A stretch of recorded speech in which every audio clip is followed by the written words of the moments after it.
मुल्क मुस्तहकम मईशत की तरफ गामजन। स्टॉक एक्सचेंज भी मुस्बत रुख दिखाने लगा। मईशत की सूरत हाल बेहतरी की तरफ जा रही है। हम IMF के कर्जा मिलने के बाद इस सूरत हाल को बेहतर मजीद कैसे कर सकते हैं? कर्ज बहाली के रोशन इम्कान। बोल ने निभाई अपनी सहाफती जिम्मेदारियां। महंगाई से परेशान आवाम के लिए उठाई आवाज। रिपोर्टर और इक़्तिसादी माहिरीन के सबसे बड़े पैनल के साथ बोल की मिशन मईशत की सबसे बड़ी ट्रांसमिशन 63% आवाम ने देखी अपनी स्क्रीन पर।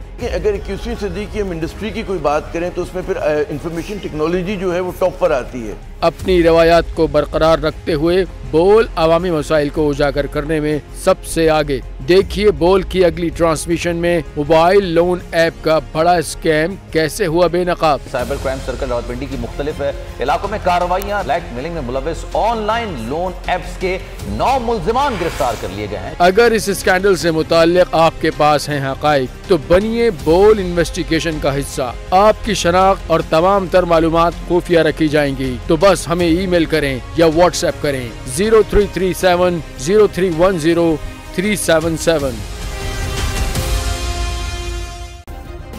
सब्सक्राइब करें और बेल दबाएं ताकि कोई खबर रह न जाए।